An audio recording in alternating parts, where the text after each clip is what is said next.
Okay, let's unpack this. Because if you really think about it, every single tombstone out there has two dates carved into the stone. Right, the birth date and the death date. Exactly. But the only thing that actually matters, like the entire sum of a person's life, every choice, every relationship, it all lives in that tiny, invisible line wedged right between them. You know, the dash. Yeah, that little hyphen is doing a whole lot of heavy lifting. It really is. So today, our mission for this deep dive is figuring out how to intentionally design that dash. We're looking at a fascinating essay. It's titled Day 107, April 17, and it just brilliantly weaves together all these different perspectives. It's a wild mix. I mean, you've got Roman Stoics, military generals, modern child psychologists. Right. All to answer this one fundamental question of how we fill that tiny space because, well, time is basically a quiet thief that we just keep forgetting about. It really is the ultimate invisible adversary. And to kind of anchor the stakes of what we're unpacking today, we have to look at the ancient Roman poet Virgil. Oh, yeah, the Ryan Holiday reference from the text. Exactly. So Virgil had coined this phrase, fugit irreparable tempus, which basically translates to, time flies irretrievably. Irretrievably. That's a heavy word. It is. And we experience this all the time, but we rarely stop to acknowledge it. Like, you look up and realize the albums you remember coming out are suddenly on these massive 20-year anniversary tours. Oh, man, don't remind me. Right. Or, the rookie athletes you watch get drafted are suddenly announcing their retirement. The 2020s are just racing toward the finish line right now. It's an incredibly sobering reality check when you put it like that, because we kind of just operate as if the timeline is infinite. We do. Which is exactly what the philosopher Seneca was warning us about. He pointed out that time will cause absolutely no commotion to remind you of how swift it is. It just glides quietly. Completely quietly. I mean, it doesn't pause for kings, and it's certainly not going to wait around for you to finally feel, ready to start your life. The dash is happening right now. The meter is running in one direction. Okay, so if the meter is running, the immediate question becomes, how do we begin to actually fill that space with intention? Right. Where do you even start? Because usually when we talk about personal development, it's pitched as this highly solitary, rugged journey. Like it's just you alone on a mountaintop mastering your mind. The whole lone wolf mentality. Exactly. But this source starts somewhere totally different. It argues that the fundamental architecture of your life relies entirely on other people. Why is that? Well, it comes down to the inescapable reality of human nature, which is that we are porous. We just absorb our environment. We soak it up. Exactly. And the motivational speaker Les Brown delivers this brilliant opening charge on this. He argues that you have to deliberately align yourself with people that you can learn from. People who are, what, stretching and searching? Yes, searching for higher ground. Yeah. And the silent implication there is really about gravitational pull. Like, if you don't actively tether yourself to people who are stretching, you're going to naturally sink. You just drift down to the lowest, most comfortable baseline of whatever group you're in. Precisely. It's like the law of gravity applied to ambition. Because if you're surrounded by people who are content to just, complain about their circumstances all day. No, it's exhausting. Right. The mental energy it takes to constantly swim upstream against that negativity, it's just too much. The environmental friction will eventually break you. Yeah. And the text brings in this ancient wisdom from the Shawnee leader Tecumseh to reinforce this. He said, "A single twig breaks, but the bundle of twigs is strong." That's such a perfect visual. It is. Because you can't fill a meaningful dash all by yourself. Yeah. Isolated ambition is just too fragile. The stretching that Les Brown is talking about, it has to be collective. So for you listening right now, I think this is a perfect moment to just mentally audit your own bundle. Yes, take a hard look at the twigs around you. Right. And, this doesn't mean you have to initiate dramatic breakups with everyone you know. No, of course not. But it's about being observant. When you share a new idea or a big goal, are the people around you stretching with you? Or are they instantly handing you, 12 reasons why it's going to fail? Are they fueling you or are they brittle? Exactly. Will they snap the second the pressure gets turned up? And that audit really dictates the entire trajectory of your dash. Because once you actually establish a solid bundle of people who are searching for higher ground, you have to figure out what exactly you're all marching toward. Here's where it gets really interesting. Because the obvious answer is, well, we march towards success, right? Or comfort, or financial freedom. The standard goals. Yeah. But the counterintuitive reality from the source is that you should actually be marching directly toward your fear. Which goes against everything we're biologically wired to do. Totally. We treat fear like this giant neon stop sign, but the whole framework changes if you start treating fear like a metal detector instead. I love that analogy. It perfectly explains Stephen Pressfield's whole philosophy. Because think about how a metal detector works, right? The closer you get to the buried treasure, the louder and more obnoxious the beeping gets. It's just screaming at you. Exactly. But that beeping isn't an alarm telling you to run away. It's a proximity sensor. It's confirming that you are exactly where you need to be. So the sweaty palms, the nervous system spiking. That's just the machine beeping. Right. And Pressfield uses that exact mechanism as a diagnostic tool. Before he starts a new project, he doesn't sit there analyzing market trends or profit margins. He just asks one question. Right. He asks, how scared am I of doing this? And the target metric he's genuinely hoping for is, well, to be scared shitless. Which just sounds completely unhinged to the modern productivity mindset. On the surface, absolutely. Right. But his logic cuts right to the core of human motivation. He argues that fear is directly proportional to importance. Meaning the more it matters, the scarier it is. Exactly. If a project really matters for the evolution of your character, fear strikes hard because the ego is terrified of profound growth. Growth means the death of the old self. Wow. So big fear equals a big dream. Yes. It's the metal detector pointing squarely at the thing that is most worth doing. Which brings Mark Twain into the conversation brilliantly, because Twain pointed out that courage isn't the absence of fear, but the resistance to it, the mastery of it. We spend so much time trying to engineer these perfect lives where we never have to feel afraid. Like that's the ultimate victory or something. Right. But Twain understood that a life with zero fear is a life with zero consequence. The dash isn't filled by people who stayed perfectly comfortable. It's filled by the people who heard the beeping, felt the terror, and just took the next step anyway. But wait, here's the paradox. If you gather this bundle of ambitious twigs and you all start marching directly toward the things that terrify you most, You're going to get messy. yeah, you are not getting a quiet, peaceful journey. You're going to have all these spiky personalities colliding in high-stress environments. So how do you actually execute a mission under those conditions? Well, for that, the text looks at how the largest logistical operations in history were managed. Specifically, General George C. Marshall during World War II. Right. The guy who had to appoint, what, 600 generals? Roughly 600 men, yeah. Elevating them to generals and division commanders. And the stakes were literally the survival of the free world. But here's the catch. Many of these guys had zero prior command experience. And some had massive personality flaws. Oh, glaring flaws, terrible tempers, politically abrasive. Which is wild because corporate HR today would filter those people out in the first 5 minutes.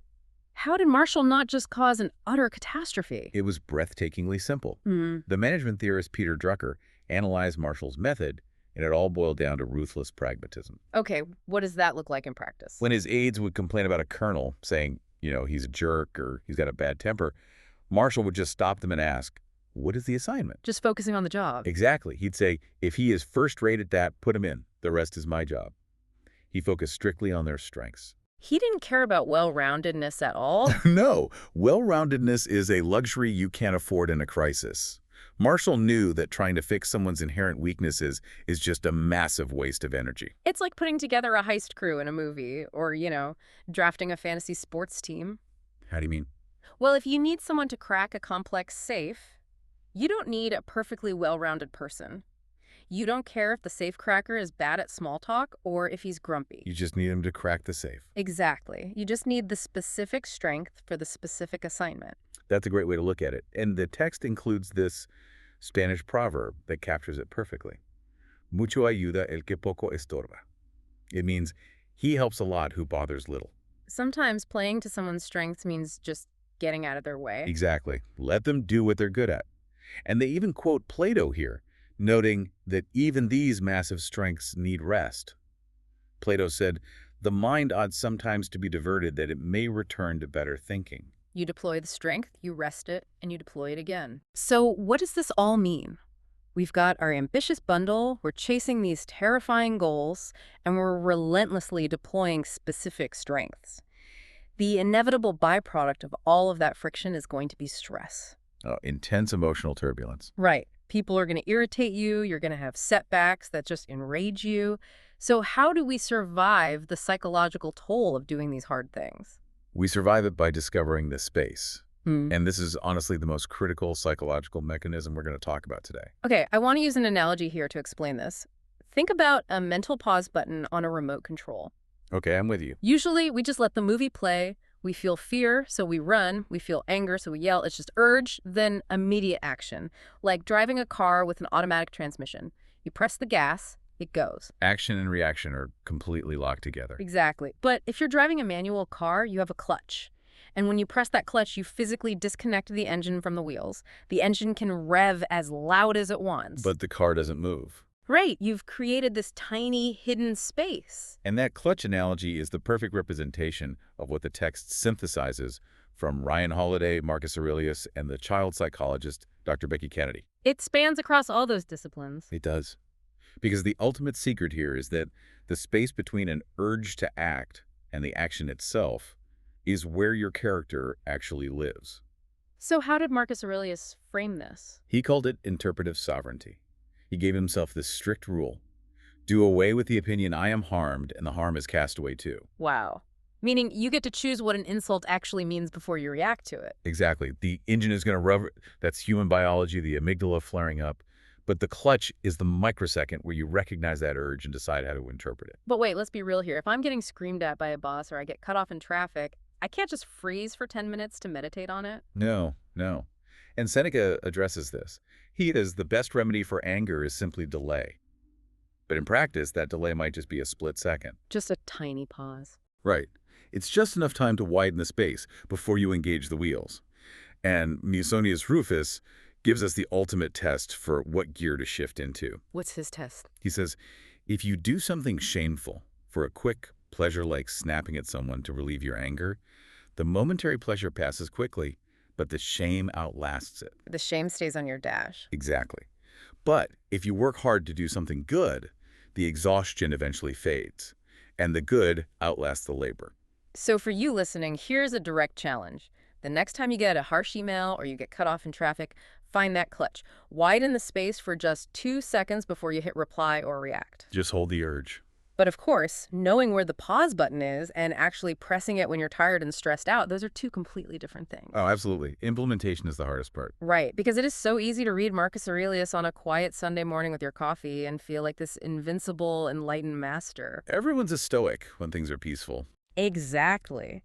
But the text admits that even Ryan Holiday, a guy who literally writes the modern books on Stoicism, falls into these slumps where he gets irritable and distracted. It does. So if the experts are failing at this, isn't it all just exhausting? Why even bother with the daily grind? Well, the source delivers a pretty blunt truth here, straight from Stoicism and even modern sobriety circles.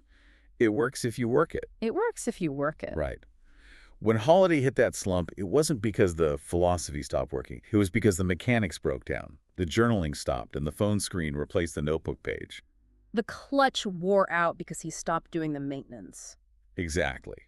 We tend to think of Marcus Aurelius' Meditations as this polished book he wrote for the public. But the reality is, he wasn't writing for publication. It was his private diary, wasn't it? Yes, he was the most powerful man on earth, and he was sitting in a tent at night, frantically reminding himself of lessons he learned as a kid. He was working the practice well into old age. He was just getting the reps in. Constantly. Which reminds me of that anonymous aphorism from the text. Drill it. Skill it. Thrill it. I love that phrase. It's so good. You drill the discipline until it becomes an automatic skill. And eventually, wisdom is just virtue practiced until it stops feeling like discipline and literally becomes your identity. Which is when it becomes thrilling. Right. It brings in that Einstein quote, creativity is intelligence having fun. Mastery eventually turns into joy. But to get there, you have to start with the closing thought from that section. To find success, set the bar low. Set the bar low. Yeah, accept that today will not be perfect and nobody is going to magically get out of your way just so you can practice your stoicism. You just have to do the work. So bringing all these themes together, the twigs, the fear, the strengths, the space, what does a fully inhabited, meaningful dash actually look like when it's put to the absolute ultimate test? Well, to see that, we have to look back at Marcus Aurelius, because his life was not peaceful. This was a man who buried 9 of his own children. 9 children, that's just incomprehensible grief. It is. And he ruled through a devastating plague, constant wars, political betrayal. Yet despite all of that, he refused to be undone. He consistently called his fortune good How could he possibly call that good fortune? because he completely redefined the metric. He determined that good fortune wasn't about avoiding tragedy. It was about possessing good character and taking good actions. So he wasn't just being naive. Not at all. He was just so deeply practiced that the external suffering couldn't reach his core. As the Persian poet Sadi Shirazi noted, the rose and the thorn, the sorrow and the gladness, they are permanently linked. You can't have one without the other, which ties perfectly into Abraham Lincoln's advice that your own resolution to succeed is more important than any other one thing. Exactly. The text puts it plainly. It's not what the world holds for you, it's what you bring into the world. Such a powerful thought. But before we wrap up today, I want to leave you listening with a final, somewhat provocative thought to mull over. Oh, let's hear it. It builds on this really subtle structural detail from the text. Think about the Ten Commandments. Before any behavioral rules are given, before all the thou shalt nots, there is a declaration of relationship. It starts with, I am the Lord thy God, and instructions like honor thy father and mother. The relationship comes first. Exactly. The relationships precede the rules. And we spend so much time today obsessing over the rules of success, right? The life hacks, the morning routines, the stoic practices. You want to optimize everything. Right. But what if your dash feels empty because you are trying to follow the rules of a good life without first establishing the deep relationships that make those rules mean anything in the first place? Trying to build the house without pouring the foundation. Exactly. If the bundle of twigs isn't there, the life hacks don't really matter. That is a phenomenal question to sit with. So take a look at who is in your bundle. Figure out who you are stretching with. We hope this deep dive gave you something real to carry forward. Go out there and spend the dash well.